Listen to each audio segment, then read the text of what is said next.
Bernostalgia itu seru, senang, enak. Tapi kalau ada beban di belakangnya, nostalgia itu menjadi sesuatu hal yang menakutkan. Nostalgia di sepak bola berbuntut kepada suatu hal yang menakutkan belakangan ini ketika mantan pemain yang menjadi pelatih klub tersebut kemudian mendapat kecaman karena hasilnya tidak sesuai. Banyak orang bilang begini, biarkanlah legenda itu pergi sebagai pemain dan jangan pulang sebagai pelatih. Kenapa? Nanti ingatan mereka sebagai legenda pemain itu dirusak oleh hasil prestasi yang diberikan sebagai pelatih. Saya mau mencoba di What with West kali ini mengulik sesuatu yang unik dengan asik, ya kan? Mengikuti perkembangan Ole Gunnar Solskjaer di Man United. Berbulan-bulan muncul tagar Ole out atau Ole stay dan hasilnya kemudian kita sama-sama tahu. Sebelum Ole, kita mundur dulu ke beberapa pelatih yang kalau menurut gue mencerminkan kenapa sejumlah orang mengatakan biarlah Steven Gerrard kami kenang sebagai pemain dan legenda Liverpool. Jangan datang sebagai pelatih karena takut hasilnya takut malah merusak kelegendaan itu. Yang terjadi seperti di Ronald Koeman. Kita tahu di Barcelona dia dipecat, padahal dia pahlawan Barcelona di Liga Champions, waktu itu masih Piala Champions.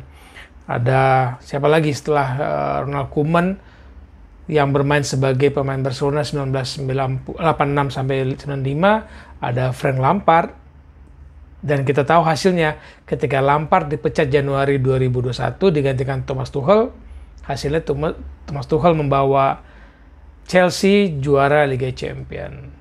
Siapa yang tidak kenal Frank Lampard sebagai legenda Chelsea? Tapi banyak orang mengatakan terlalu cepat dan ilmu Frank Lampard belum cukup untuk bertarung dengan pelatih-pelatih dari Eropa lainnya yang datang ke Liga Inggris, ke Premier League. Sama seperti Ole, katanya belum cukup. Ilmu yang dimiliki oleh Ole untuk bersaing dengan Pep Guardiola, dengan Thomas Tuchel, dengan Jurgen Klopp, dan lain-lain. Siapa lagi pemain yang pernah memperkuat klubnya lalu datang sebagai pelatih dan dianggap fail, dianggap gagal? Gue cepat aja ya sebut. Andrea Pirlo.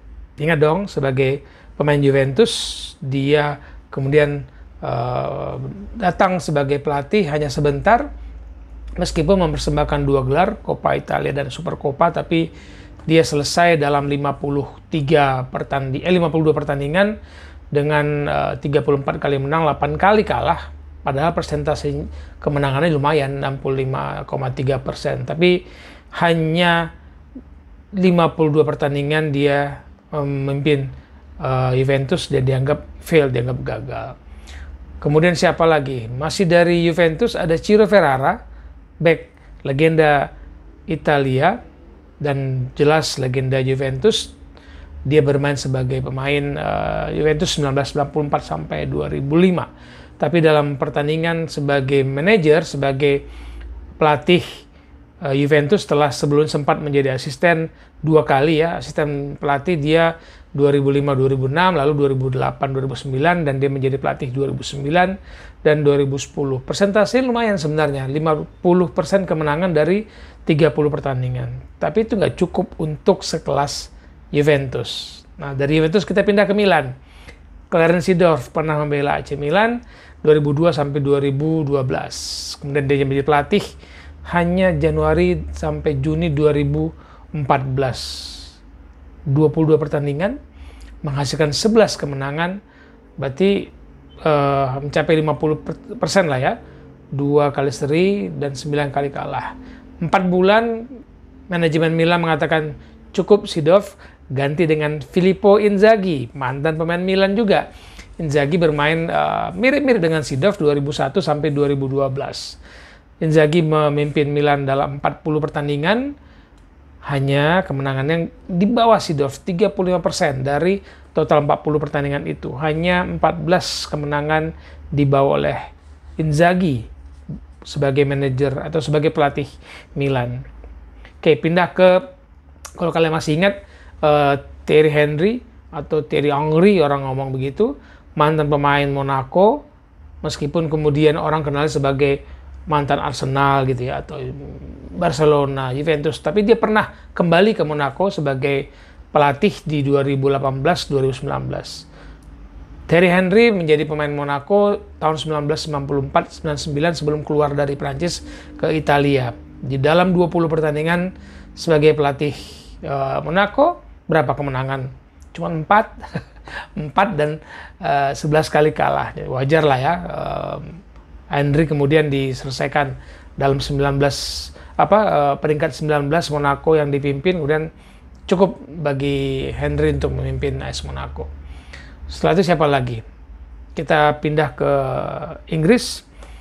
Ada Graham Souness, kalau masih ingat tuh legenda ya.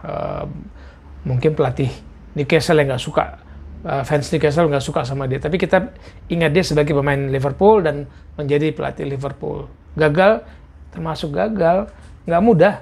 Orang kenal dia sebagai pemain Liverpool yang berkarakter ganas, tapi sebagai pelatih orang nganggap dia fail.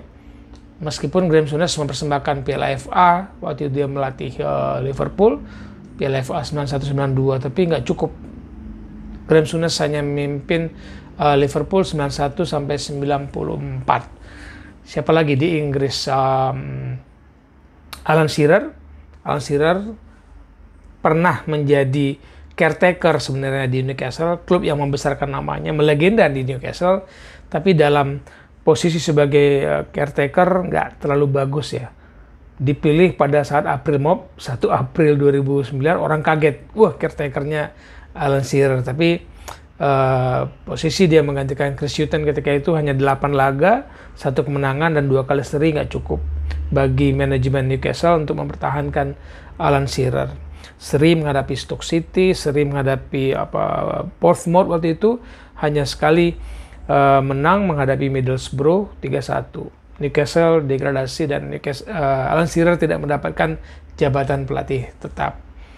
Dari Inggris ingat Stuart Pearce. Nah, mungkin bagi kalian yang nggak terlalu kenal, Stuart Pearce itu salah satu back legenda Inggris, pernah memperkuat Nottingham Forest. Nah, di era Nottingham Forest dia sebagai pemain di era 80-an, 85 sampai 97, dan sempat melatih Nottingham Forest sebagai caretaker, lalu sebagai pelatih, tapi nggak dianggap sukses juga. Dalam 30 pertandingan sebagai pelatih, selain caretaker tadi, dia hanya mempersembahkan 10 kemenangan. Rendah ya persentase, cuma 31%. Fail lagi. Legenda Nottingham Forest menjadi pelatih Nottingham Forest nggak gampang. Jadi orang jadi terganggu kan ingatannya sebagai legenda, orang ingatnya, wah Stuart Pearce sebagai pelatih, mereka kecewa. Dari kubu sebelah kita lihat Middlesbrough. Middlesbrough punya Gareth Southgate, pemain yang membela Middlesbrough 2001 sampai 2006, kemudian menjadi manajer 2006 sampai 2009. Pernah mengalahkan Manchester City dengan skor telak 8-1 waktu itu. Itu skor terbesar Gareth Southgate sebagai pelatih, skor terbesar Middlesbrough di Premier League. Tapi nggak cukup. Ya, jadi awalnya dipilih tanpa lisensi UEFA Pro, dapat dispensasi dalam 20 pertandingan 2006 sampai 2009 itu nggak banyak yang bisa diberikan oleh Gareth Southgate. Ya begitulah, terus jadi digantikan oleh Gordon Strachan. Kalau masih ingat namanya, Gordon Strachan itu mantan pemain MU, mantan pemain Leeds United. Peringkat 4 di Championship gak cukup bagi Gareth Southgate untuk bertahan di klub yang pernah dia bela. Kemudian ada Osvaldo Ardiles, kalau kalian ingat, pemain dari Argentina. Ossi Ardiles pernah membuat Spurs, Tottenham Hotspur, itu di era mundur lagi, era 80-an. Dia memperkuat Spurs 78 sampai 88. Kemudian menjadi manajer Spurs 1993 sampai 94 saja. Dalam 56 pertandingan hanya 17 kemenangan. Rendah banget ya. 17 kemenangan itu berarti 30-an, 30,3% persentase kemenangan. Oktober 1994, Ossi Ardiles dipecat. Kenapa? Spurs ada di dasar klasemen.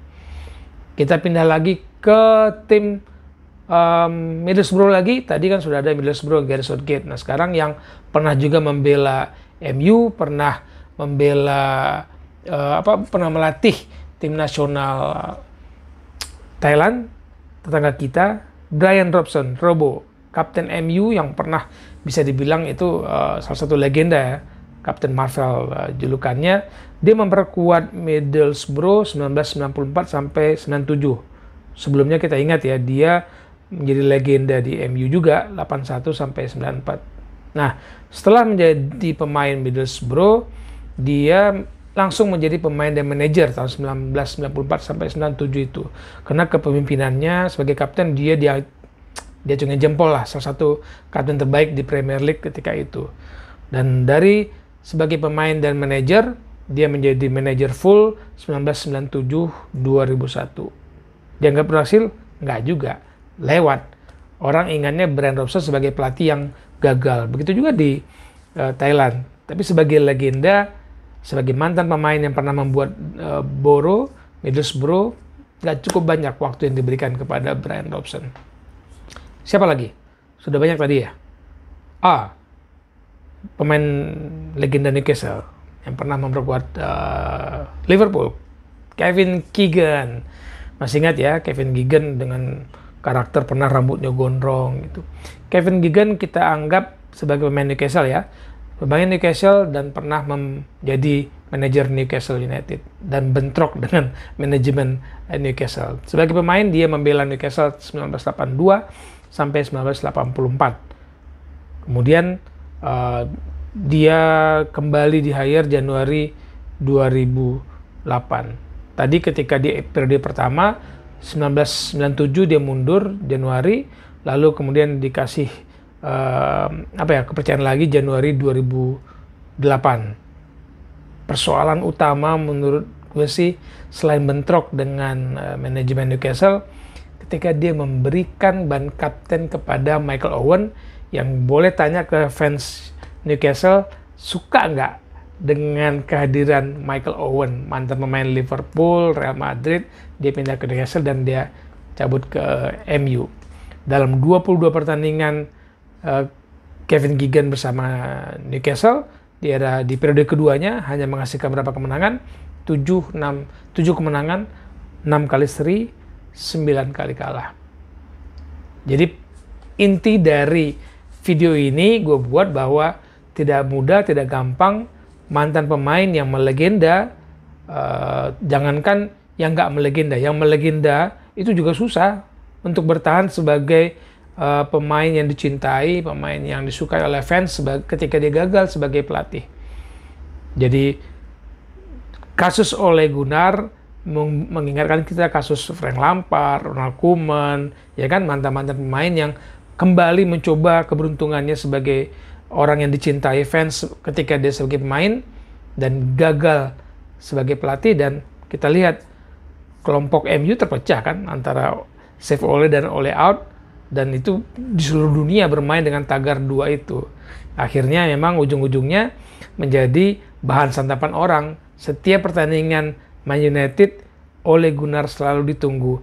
Apakah penyebabnya karena dia kedatangan Cristiano Ronaldo, banyak orang mengatakan begitu, atau karena dia memaksakan sejumlah pemain, atau karena dia miskin taktik, nggak punya backup plan B, plan C, plan D ketika lawannya berbeda gaya dan harus dihadapi dengan strategi yang bervariasi. Segitu dulu hal-hal unik yang kita bahas dengan asik di What with West. Sampai ketemu ya di Bola Untuk Kebaikan. Kalau kalian punya contoh mantan pemain yang kembali ke klub sebagai pelatih, yuk komen di sini. Bye.